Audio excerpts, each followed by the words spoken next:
Dredge is an interesting mix of fishing and Lovecraftian horror that manages to be quite a catch.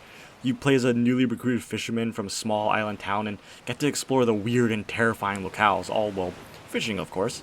I picked it up thinking it'd be a fun game to play over the weekend and then ended up 100%ing it. The fishing is a ton of fun with over 100 different fish to collect, including these strange mutant fish called aberrations, many of which have their own unique little minigame to catch them. They're all some sort of variant on an arrow moving around a circular or semi-circular dial and you hitting the X button on the green as it passes, but it was simple and fun enough to be addicting, and there was enough variety on that formula that still felt fresh all the way through. Probably because they're all very short minigames, and technically they get shorter as you upgrade your gear, allowing you to catch fish faster and faster. And as the game goes on, you get new ways to catch fish, like a trawl net that, for the cost of some cargo space, you can drag a net behind you as you sail and catch some small fish passively, or crab pots you can set and come back to. It's simple, clean, easy, but very addicting. You also get to dredge up crafting materials that you can use to upgrade your ship, and those upgrades come pretty quickly. This game is very well paced. It felt like I was always getting new upgrades, discovering new fish, or researching new parts. It very much had that, oh, just one more run, just one more fishing trip. And I kind of liked how the Tetris inventory you get to do isn't just kind of like a box. The shape and size of your cargo hold changes with each upgrade. The weird shapes of each breed of fish sharing space with your equipment means you really gotta get creative sometimes if you want to maximize that space. Though challenging, this game is not. Instead, it's more of a relaxing experience. There aren't any enemies to fight, and time only progresses when you're moving or actively fishing. And there's even an option to turn the fishing minigames off in the accessibility menu entirely.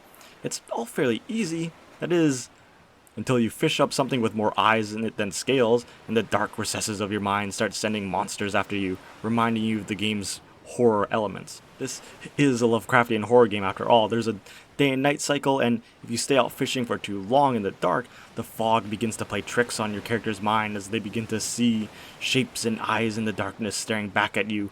Voices whisper in your ear, rocks begin appearing out of nowhere, and striking them can cost precious cargo. And soon you begin to fish in territory owned not by humans, but of an older, much more ancient being. Maybe the mind isn't playing tricks on you, but instead just showing you the all too real truth of the world. The game can be utterly creepy at times, and I was all too happy to stop at the nearest dock to wait out the night. Basically, you just have this sanity meter and it goes up when in the dark, which causes all of the above and more to occur, and the only way to bring it down is to sleep at a port. But certain fish can only be found at night, and you have a higher chance of getting more valuable mutant fish at night. So there's always that risk reward if you want to play it safe and head back to port for the night, or stay out and get better stuff. I mean, what's the cost of a little bit of your sanity if it means the ever-important profit increase? Those sanity mechanics were genuinely really cool and took what was a very relaxing experience and turned it into a tense one, especially if you got a cargo bay full of rare and valuable fish, and rocks start appearing right in front of you as you desperately make your way back to port to cash in.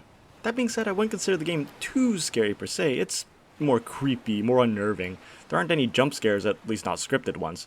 There's just something about that sketchy art style of the characters that feels off, and missions often have you doing weird or mysterious things like delivering a strange package that's weirdly squishy, or catching a mutant fish the seller has a particular interest in, only for him to pull a strange object out of its gut and kick you out with no explanation. And there's all sorts of legends within the game's lore of people slowly going mad, like a mare shouting, return it to the sea," before disappearing. The game's just really good at setting that Lovecraftian atmosphere to keep you on edge. So if you're a bit of a coward, I do think you could get through this game, but everyone has a different tolerance for this sort of thing. But at least for me, the allure of catching all of those mutant fish had me braving the night.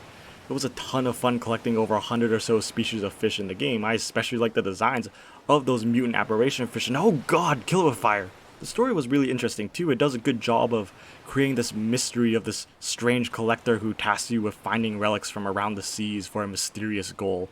And as you explore, you find notes and bottles that give you little tidbits of lore that I was always excited to find. And each of the 5 major islands you go to all have their own mystery or tragic story to uncover, not to mention the locals of each area, many of which have this air of kind of mysterious dread surrounding them. And then there's this good boy. Each area felt distinct from one another, either because of unique visuals like ancient ruins amongst an active volcano or shifting forests, or because of a unique mechanic you have to deal with, often both. They often all involve you avoiding or running away from something, but Like with the fishing, there was just enough variation to each one that made them stand out. Each introduces a new mechanic too, like dynamite, which you can use to blow open new paths even in older areas. The game's constantly building on its mechanics, constantly giving you new things to explore or find or use. There were so many secrets in these shores to mine and mysteries to uncover, I just couldn't help but do all of it. Dredge combines its calm fishing mechanics and eldritch horror elements perfectly and packs it into a nice, neat, and strangely damp and squishy package that you just can't help but be drawn to.